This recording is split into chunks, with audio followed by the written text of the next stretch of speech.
परवाह नहीं, मैं मोची हूं, परवाह नहीं, मैं मुसल्ली हूं, परवाह नहीं, मैं जुलाहा हूं, परवाह नहीं, मैं जो मर्जी हूं, परवाह नहीं। मैं अगर गुलाम मुस्तफा हूं तो मेरे वारे न्यारे, मेरे काम बन गए, मेरे भाग जाग उठे, मेरे नसीब जाग उठे। और अगर मैं गुलाम रसूल नहीं हूं तो मुझे सैयद होना ना बचाएगा, मुझे कुरैशी होना ना बचाएगा, मुझे शाजी होना ना बचाएगा।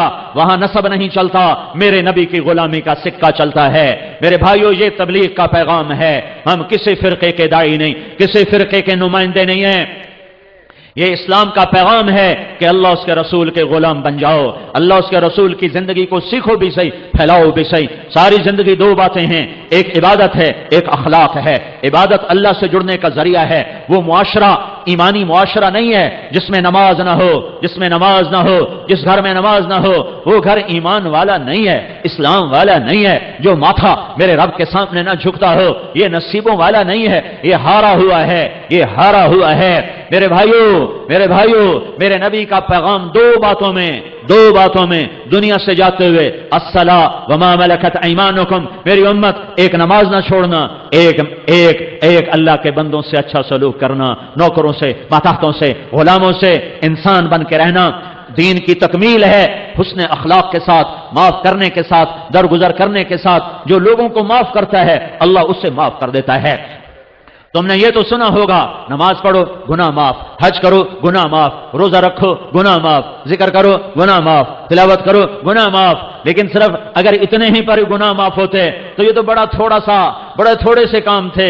मेरे रब की रहमत, मेरे नबी की रहमतुल लिल आलमीन, रहमत फैल गई, रहमत कुशादा हो गई। मियां बीवी में झगड़ा हो गया, हो ही जाता है। मेरे नबी के अखलाक हैं, अगर खामिद को गुस्सा आए तो बीवी चुप कर जाए, बीवी को गुस्सा आ जाए तो खामिद चुप कर जाए। मर्द होने की गैरत न दिखाए कि मैं मर्द हूं, ये देखे कि इस औरत ने इसकी खातिर बच्चे जने, पेट फाड़ दिया, मां छोड़ दी, बाप छोड़ दिया, भाई छोड़ दिए, बहनें छोड़ दी, एक बोल पे इसके घर आ गई और सारी जिंदगी पराए घर गुजार दी। और आगे ससुराल वालों की मर्जी, उसे सूली पे लटकाएं या मोहब्बत से चलाएं। आमतौर पर हमारा मुआशरा, ससुराली मुआशरा बड़ा जालिम मुआशरा है। आने वाली बच्चियों को तार करके रख देते हैं।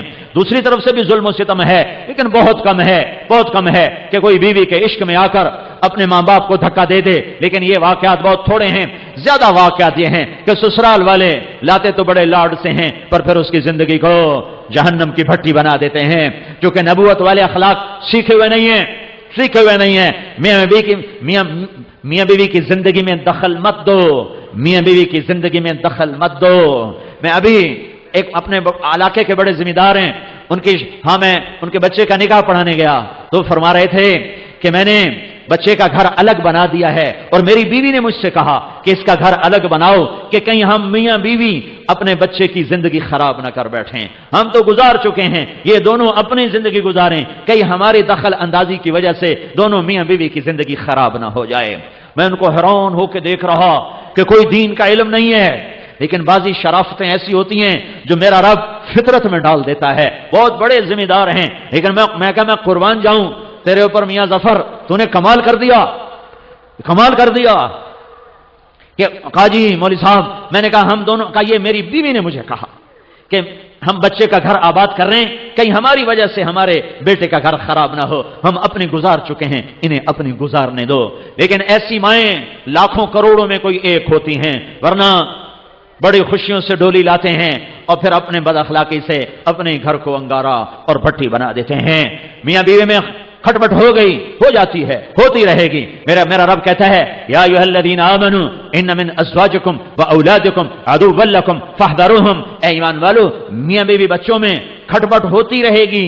जो जन्नत है नहीं है, दुनिया है, होती रहेगी। लेकिन क्या करना है? मिटाना है, बढ़ाना नहीं। मिटाना है, बढ़ाना नहीं, रोकना है, उठाना नहीं है। कुछ लोग ऐसे बदफितरत होते हैं कि वो लड़की वालों को अलग उभारते हैं, कुछ लड़के वालों को अलग उभारते हैं और जिंदगियों को बर्बाद करके फिर कहते हैं वेख किमें लड़ाया, मजे लेते हैं। और मेरा नबी कहता है इस किस्म के लोग अल्लाह की नजर में इतने नापाक हैं जैसे पाखाना नापाक होता है। तो मेरा अल्लाह कह रहा है, अगर मियां बीवी में खटपट हो जाए और वो करें इंसाफ व तस्फह व तगफिर, वो दोनों करें एक दूसरे को माफ और करें दिलों को साफ, और फिर एक दूसरे को दें हदिये हदाया اور اپنی محبت کو واپس لے آئیں فَإِنَّ اللَّهَ غَفُورٌ رَحِيمٌ، تو اتنی بات پر میں ان کے پچھلے سارے گناہ معاف کر دوں گا۔ یہ کبھی سنا ہے تم نے؟ نماز پہ گناہ معاف ہوتے ہیں، روزے پر ہوتے ہیں۔ یہ بھی سن لو کہ میرا اللہ تمہیں محبت کے ساتھ رہنا کتنا پسند کرتا ہے کہ اگر میاں بیوی جھگڑ پڑیں پھر صلح کر لیں تو اللہ تعالیٰ دونوں کے پچھلے گناہ معاف فرما دیتا ہے۔ حضرت علی نے سے فرمایا میرے محبوب نے علی طلاق سے بچنا، جب ناجائز طلاق دی جاتی ہے تو اللہ کا عرش کانپ اٹھتا ہے۔ علماء نے فرمایا کوئی شخص یوں کہے انشاءاللہ میرا یہ پلاٹ مسجد کے نام پہ وقف، تو یہ وقف ہو گیا انشاءاللہ، اگر اللہ چاہے تو۔ اللہ تو چاہتا ہے تم اللہ کے نام پہ دو، ٹھیک ہو گیا، گل سمجھ آئی؟ اب ایک آدمی کہتا ہے انشاءاللہ میری بیوی کو 3 طلاق، اگر اللہ چاہے تو میری بیوی کو 3 طلاق، تو علماء فرماتے ہیں یہ طلاق نہیں ہوگی کیونکہ اللہ نہیں چاہتا تم بیویوں کو طلاق دو۔ اللہ ایک گھر کو کتنا بچانا چاہتا ہے۔ شیطان روزانہ کچہری لگاتا ہے، پھر اپنے شتروگنوں سے پوچھتا ہے ہاں بھائی کی کر کے آئے ہو؟ ایک کہتا جی چوری کرائی، کہا کچھ نہیں کیا۔ دوسرا کہتا جی نماز نہیں پڑھنے دی، کہا کچھ نہیں کیا۔ کہا جی میں نے سود کھلا دیا، کہا کچھ نہیں کیا۔